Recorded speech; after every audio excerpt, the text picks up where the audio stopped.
এই ম্যাথটা খেয়াল করে, এটা বুঝলে আশা করি বাকিগুলো বুঝতে পারবা। হ্যাঁ, যারা আগেরটা বুঝো নাই ভালো করে রেখো। 26 সেন্টিমিটার ব্যাস বিশিষ্ট বৃত্ত। হ্যাঁ, একটা বৃত্ত নিলাম, 26 সেন্টিমিটার ব্যাস মানে কি, ব্যাসের অর্ধেক হচ্ছে ব্যাসার্ধ, তার মানে 26-এর অর্ধেক কত, 13, তার মানে এটা হচ্ছে 13 সেন্টিমিটার। ঠিক আছে, এক নাম্বার। 2 নাম্বারে বলছে ব্যাস বিশিষ্ট বৃত্তের কেন্দ্র থেকে 2 সেন্টিমিটার দূরে, কেন্দ্র হচ্ছে এটা, আমি 2 সেন্টিমিটার দূরে নিলাম, ধরো এটা হচ্ছে 2 সেন্টিমিটার, 2 সেন্টিমিটার দূরবর্তী জায়ের দৈর্ঘ্য কত, তার মানে এখানে একটা যা আছে যেটা 2 সেন্টিমিটার দূরে আছে কেন্দ্র থেকে, এই যাটা, বুঝছো? এবার এই কেন্দ্র থেকে যে আমরা দূরত্বটা বের করছি, এটা বের করতে হলে লম্বালম্বিভাবে বের করতে হয়। তাহলে লম্বালম্বিভাবে বের করা মানে কি, আমি কি বলছিলাম, কেন্দ্র থেকে যখন লম্ব আঁকবা তখন এই যাটা সমান 2 ভাগে ভাগ হয়ে যাবে। তার মানে এখানে যতটুকু আছে এখানেও সেম ততটুকু আছে। আমাকে বলছে এই সবটার মান কত, আমি যদি এবি ধরি তার মানে এবির মান কত, কি বলছি বুঝছো? তার মানে আমি যদি এই জায়গাটা বের করতে পারি তাহলে তো আমি 2 দিয়ে গুণ করে দিলে এটাও বেড়ে যাবে।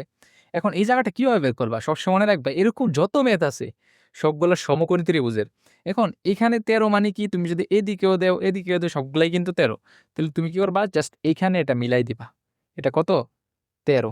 এখন তুমি কি পেয়ে গেছো, লম্ব পেয়ে গেছো, অতিভুজ পেয়ে গেছো না সমকোণী ত্রিভুজের, তুমি কি বের করবা, ভূমি। তাহলে ভূমি বের করে কি হবে, ভূমি স্কোয়ার সমান হচ্ছে অতিভুজ স্কোয়ার মাইনাস লম্ব স্কোয়ার, এটা হচ্ছে পিথাগোরাসের সূত্র।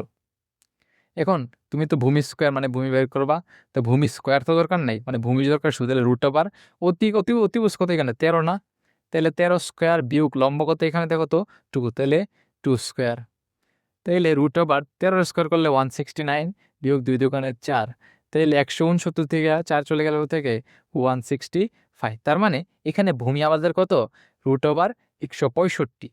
এবার কাজ হচ্ছে আমার, এটা যদি রুট ওভার 165 হয় তার মানে এই জায়গাটাও তো রুট ওভার 165, তাহলে এই দুইটা মিলে কত হয়, 2 রুট ওভার 165। এখন এখানে যেহেতু 2 রুট ওভার 165 নাই, হয়তো 165 কি যাইতে পারে আমাদের, রুটে ভাঙা যেতে পারে। চলো আমরা দেখি 165 কততে ভাঙা যায়। এখানে আসলে মানটা ভুল দেওয়া আছে, এখানে 2 না, এটা হচ্ছে 5 সেন্টিমিটার, তার মানে শুধু 2 এর জায়গাতে কত বসবে, 5, তাহলে 5 5 25, তাহলে 169 থেকে যদি আমরা 25 বিয়োগ করে দিই তাহলে থাকে হচ্ছে 144, তার মানে 144 রুট ওভার করলে হচ্ছে 12, তাহলে এখানে যদি 12 হয় এখানেও 12, তার মানে 12 12 যোগ করলে কত হয়, 24, তার মানে আমাদের এবি যাটা কত, 24, তাহলে আনসার হচ্ছে 24, বুঝছো? এবার এই চিত্রটাতে খেয়াল করো এখানে কি কি দেওয়া আছে, দেখো 1 নম্বরে এখানে দেওয়া আছে ইবি সমান 3। আমি কি বলছিলাম, কেন্দ্র থেকে যখন তুমি একটা জাতে লম্ব আঁকবা তখন এটা সমান 2 ভাগে ভাগ হবে, তার মানে এখানে 3 হলে এখানেও কি 3। ঠিক আছে, 1 নাম্বার হিসাব। এবার বলছে ওই সমান ও এফ সমান 4, তার মানে ওই কোন জায়গাটা, এই জায়গাটাও যেমন 4 তেমনি এই জায়গাটাও কি 4। বলছে ও এর মান কত, ও এ কোন জায়গাটা দেখো তো, ও এ, তার মানে আমার এটা বের করতে বলছে। তাহলে আমার এত কিছু দেখার তো দরকার নাই, তুমি শুধু এই জায়গাতে তাকাও, এই যে এটা কি ত্রিভুজ আছে দেখো তো, সমকোণী ত্রিভুজ না, এই যে, তাহলে এখানে কি দেওয়া আছে, লম্ব আর ভূমি দেওয়া আছে, তুমি শুধু অতিভুজ বের করবা, তাহলে এটা পিথাগোরাস দিয়ে দেয় পড়বা। ঠিক আছে,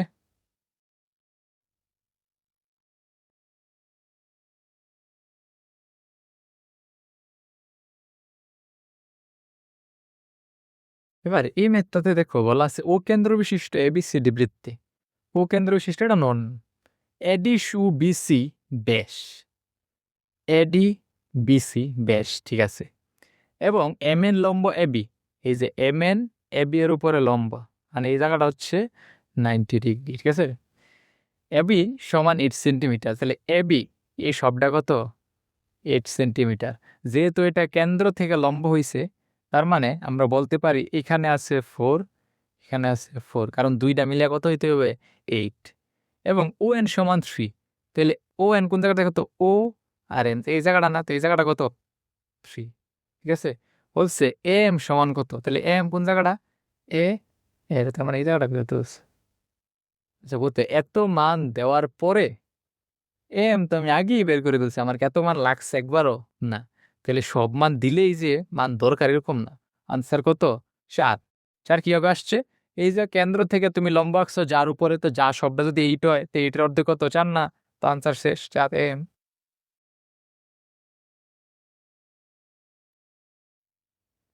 এবার চলো আরো এক্সট্রা কিছু জেনে নিই। ধরো একটা বৃত্তের যে কোনো বাহিরের একটি বিন্দু থেকে তুমি স্পর্শক আঁকলা, কয়টা আঁকতে পারবা?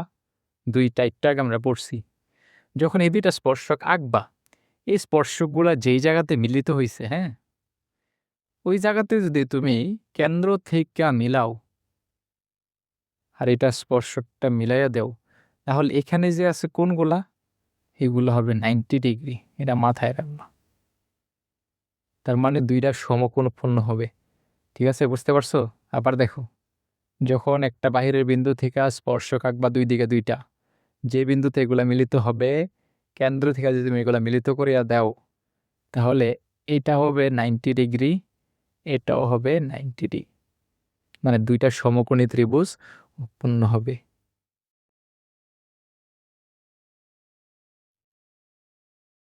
এখানে দেখো অঙ্ক দিছে, একটা চিত্র হচ্ছে ওপি সমান 13 সেন্টিমিটার। ওপি তার মানে এটা হচ্ছে 13 সেন্টিমিটার। বলছে angle O P B 30, O P B তার মানে এই জায়গাটা হচ্ছে 30 ডিগ্রি। ও এর সমান 5 সেন্টিমিটার হলে, ও এ সমান 5 সেন্টিমিটার হলে পি এর সমান কত? তাহলে পি এই জায়গাটা কত বলছে? আচ্ছা দেখো, আমি কি বলছিলাম, এটা কি ত্রিভুজ? সমকোণী ত্রিভুজ। এখানে 90 ডিগ্রি, যেহেতু এখানে বাইরের বিন্দু থেকে তুমি স্পর্শক আঁকছো, তার মানে তোমার কাছে কি আছে দেখো তো? ভূমি আছে না? তারপরে তোমার কাছে অতিভুজ আছে না? তুমি কি বের করবা? লম্ব। তাহলে পিথাগোরাসের সূত্র দিয়ে লম্ব কীভাবে বের করে? আমরা জানি লম্ব স্কোয়ার সমান হচ্ছে অতিভুজ স্কোয়ার মাইনাস ভূমি স্কোয়ার। এবার লম্ব দরকার, তার মানে √/, অতি স্কোয়ার, অতিভুজ কত এখানে 13 স্কোয়ার বিয়োগ ভূমিগত 5 স্কোয়ার, তাহলে √/169 বিয়োগ 25, তাহলে সমান হচ্ছে 169 থেকে যদি 25 চলে যায় তাহলে হচ্ছে 144, তাহলে 144 √/, করলে হচ্ছে 12। তার মানে এখানের এই পি এ হচ্ছে কত? 12। তার আনসার হচ্ছে কত? 12। 2 নম্বরে বলছে ত্রিভুজ ও বিপি এর ক্ষেত্রফল কত? ও বিপি তার মানে এই ত্রিভুজটার ক্ষেত্রফল কত? এটা কি ত্রিভুজ? সমকোণী ত্রিভুজ, এটা আমরা জানি আগে থেকে। এখন সমকোণী ত্রিভুজের ক্ষেত্রফলের সূত্র কি? হাফ ইন্টু ভূমি ইন্টু উচ্চতা। মাথায় রাখবে, হ্যাঁ। তার মানে তোমার ভূমির দরকার আর উচ্চতা দরকার। এখন একটা জিনিস খেয়াল করে, এই জায়গাটা 5 মানে কি? এই জায়গাটাও 5 না? কেন? এই দুইটাই কিন্তু বৃত্তের ব্যাসার্ধ। কি বলছে বুঝছো? তার মানে তোমার কাছে ভূমি আছে, ঠিক আছে। এবার চলো উচ্চতা বের করি। এবার খেয়াল করে, এইখানে যত আছে এই জায়গাটাও কি সেম না? কারণ কি? কারণ তারা দুজন কিন্তু একটা বিন্দু থেকেই বের হইছে। কি বলছি বুঝতে পারছো? তার মানে এটা 12 হইলে এটাও কত? 12। তাহলে আমরা কি লিখতে পারি? হাফ ইন্টু ভূমি কত আমরা পাইছি? 5, আর উচ্চতা কত পাইছি? উচ্চতা হচ্ছে 12। তার মানে কত আসলে কত? 5 12 60, 60 2 করলে কত? 30। তার মানে আনসার হচ্ছে 30। এখন এখানে দুইটা ট্রিক দেওয়া আছে দেখো, 30 সেন্টিমিটার, 30 সেন্টিমিটার স্কোয়ার। একটা জিনিস মনে রাখবা, ক্ষেত্রফলের সব কিছু হচ্ছে বর্গ, বর্গ মানে স্কোয়ার। আনসার হচ্ছে 30 সেন্টিমিটার স্কোয়ার। কি বলছে বুঝছো? আচ্ছা, এটা থেকে বলছে দেখো অ্যাঙ্গেল বিএসি সমান 60 ডিগ্রি। এখানে দেখো এসি এবং এবি দুইটা স্পর্শক আছে, হ্যাঁ। তো এখানে বলছে বিএসি সমান 60, তাহলে বিএসি কোন জায়গাটা দেখো তো? বিএসি তার মানে এই জায়গাটা হচ্ছে কত ডিগ্রি? 60 ডিগ্রি। আর বলছে বিওসি কত? বিওসি তার মানে এই জায়গাটা কত? এই জায়গাটা মনে আছে? খেয়াল করো, আমরা একটা ওই যে আঁকছিলাম না বৃত্তস্থ চতুর্ভুজ, বৃত্তস্থ চতুর্ভুজের মতো সেম কাজ এখানে। এখানে আর এই জায়গাটাতে মিলে আসে 180 হতে হবে, ঠিক আছে। এখানে 60 আছে, এখানে আর কত দরকার? 120। তার মানে এই সব মিলে কত? 180। তাহলে আনসার হচ্ছে 120। বুঝছো? তো আমাদের বৃত্তের প্রায় অলমোস্ট প্রায় শেষের দিকে চলে আসছে, আর মাত্র একটা টাইপ আছে, যেটা বেশিক্ষণ লাগবে না। তবে একটা জিনিস মাথায় রাখবা, এখানে 8 নাম্বার যে টাইপটা, এটা কিন্তু তোমার 1 নাম্বার হচ্ছে চিন্তা করা লাগে বেশি, 2 নাম্বার এটা ম্যাথ করা হয় বেশি, ঠিক আছে। কারণ অন্যগুলো দেখো, যতগুলো আমরা চতুর্ভুজ করছি একটা মিলালে কিন্তু আরেকটা পারতেছি। তো এটা বেশি বেশি প্র্যাকটিস করবো। আমি তোমাদের নোটটা দিয়ে দিব, ঠিক আছে। তোমাদের বেসিক বোঝার জন্য যতটুকু দরকার আমি এখানে বলে দিছি, আর এক্সট্রা কিছু আছে যেটা তোমরা বাসায় করবা, ঠিক আছে। আমি চেষ্টা করবো ডিসক্রিপশনে দেওয়া দেওয়ার, অথবা তোমরা কমেন্টে জানাবা, ইনশাল্লাহ দিয়ে দিব। চলো নেক্সট একবারে লাস্ট টপিক আমাদের, ওখানে যাওয়া যাক। খেয়াল করো, পরিকেন্দ্র এখানে আমি একটা ত্রিভুজ নিলাম, হ্যাঁ? এটা মূলত ত্রিভুজের পরিকেন্দ্র আরকি। তো এখানে আমি একটা সমকোণী ত্রিভুজ নিলাম, ঠিক আছে? এবং সমকোণী ত্রিভুজের পরিকেন্দ্রটা আসলে কি? পরিকেন্দ্র হচ্ছে এই যে ৩ টা বাহু আছে, এই ৩ টা বাহুর মাঝ বরাবর যদি তুমি ভাগ করো যে রেখাটা পাবা, এই ৩ টা বাহুর রেখাটা যেই বিন্দুতে গিয়া মিলিত হবে সেটা হচ্ছে তার পরিকেন্দ্র। কিরকম দেখো, এই বিন্দুটার মধ্যবিন্দু কিভাবে বের করে? অর্ধেকের বেশি ব্যাসার্ধ নিয়ে এভাবে একটা, আবার অর্ধেকের বেশি ব্যাসার্ধ নিয়ে এভাবে একটা, আবার অর্ধেকের বেশি ব্যাসার্ধ নিয়ে এরকম করে মাঝ বরাবর, ধরো আমি ধরে নিতেছি এটা হচ্ছে মাঝ বরাবর। তো এ বরাবর আমি একটা লম্ব টানলাম, ঠিক আছে? আবার এই বাহুটার মাঝ বরাবর একটা, ধরো এখানে ধরে নিলাম এটা মাঝ বরাবর, ঠিক আছে? আবার অতিভুজের মাঝ বরাবর একটা, ধরো আমি ধরলাম এটা হচ্ছে মাঝ বরাবর। তাহলে এটা হচ্ছে এই যে আমি বিন্দুটা পাইছি এটা হচ্ছে মূলত পরিকেন্দ্র। এখন দেখো তো এই সমকোণী ত্রিভুজের পরিকেন্দ্র যেটা, এটা অতিভুজের কাছাকাছি আছে না? এই যে পরিকেন্দ্র প্রায় অতিভুজে লাইগা গেছে না? হ্যাঁ, তাইলে সমকোণী ত্রিভুজের পরিকেন্দ্র অতিভুজের কাছাকাছি থাকে। ২ নাম্বার স্থূলকোণী ত্রিভুজ, খেয়াল করো।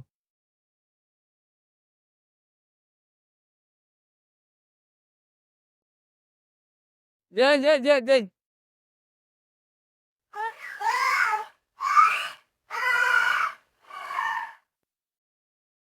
দেখো, এটা হচ্ছে কি স্থূলকোণী ত্রিভুজ। কিন্তু স্থূলকোণী ত্রিভুজের যে পরিকেন্দ্রটা এটা দেখো, এটা কিন্তু ত্রিভুজের ভিতরে নাই। তার মানে ত্রিভুজের বাহিরে আছে। তার মানে ত্রিভুজের বহির্ভাগে। তাহলে স্থূলকোণ যেটা আছে, এটার এই স্থূলকোণী ত্রিভুজের পরিকেন্দ্র থাকবে কি? বাহিরে বা বহির্ভাগে, ঠিক আছে? স্থূলকোণী ত্রিভুজের। এবার সূক্ষ্মকোণী ত্রিভুজ। সূক্ষ্মকোণী ত্রিভুজ খেয়াল করো। তাহলে সূক্ষ্মকোণী ত্রিভুজের আবার মাঝ বরাবর একটা দিলাম। মাঝ বরাবর, মাঝ বরাবর। তার মানে সূক্ষ্মকোণী ত্রিভুজটা কোন জায়গায় থাকবে? এক্কারে মধ্য বরাবর। ঠিক আছে? তার মানে ১ নাম্বারে সমকোণী ত্রিভুজের পরিকেন্দ্র থাকে অতিভুজের কাছে, স্থূলকোণীটা থাকে বাহিরে, আর সূক্ষ্মকোণীটা থাকে মাঝ বরাবর। ঠিক আছে? চলো আমরা এমসিকিউ গুলা দেখে নিই। বললে দেখো, বলছে সমকোণী ত্রিভুজের ক্ষেত্রে পরিকেন্দ্র ত্রিভুজের কোথায় অবস্থিত? আমরা দেখছি অভ্যন্তরে না। ২ নাম্বারে বহির্ভাগে না। ৩ নাম্বারে অতিভুজের উপরে হ্যাঁ, আমরা দেখছিলাম কি অতিভুজের কাছাকাছি বা উপরে। তোমরা যখন চিত্রটা আঁকবা, হ্যাঁ, জ্যামিতি দিয়ে তখন দেখবা অতিভুজের উপরে বৃত্ত কেন্দ্রটা আসে। তাইলে আনসার হচ্ছে অতিভুজের উপরে, লম্বের উপরে না। এবার স্থূলকোণী ত্রিভুজের পরিকেন্দ্র কোথায় অবস্থান করে? আমরা দেখছি কি অভ্যন্তরে না, অভ্যন্তরে মানে হচ্ছে ভিতরে। বহির্ভাগে হ্যাঁ, বহির্ভাগে।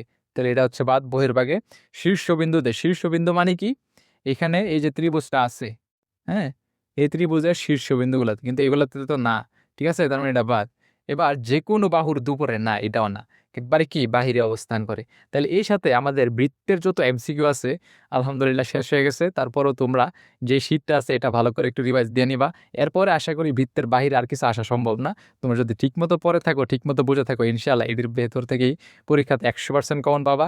আর তোমরা যদি ঠিকমতো পড়ে থাকো এবং ঠিকমতো আমার লেকচারগুলো বুঝে থাকো, তাহলে ইনশাআল্লাহ এখান থেকে তুমি ১০০% কমন পাবা বৃত্তের এমসিকিউর উপরে। আর যদি কোনো টপিক বুঝতে অসুবিধা হয় বা আগের যেগুলা পড়াইছি এগুলা যদি বুঝতে অসুবিধা হয়, অবশ্যই কমেন্টে জানাবা। ভাইয়া ইনশাআল্লাহ তোমাকে রিপ্লাই এবং নতুন ভিডিও দেওয়ার চেষ্টা করব। এরকম আরও ভালো, ভালো ভিডিও পেতে অবশ্যই ফলো করো লার্ন পয়েন্ট একাডেমি। আমি সাইদুর রহমান। ভালো থেকো। আসসালামু আলাইকুম।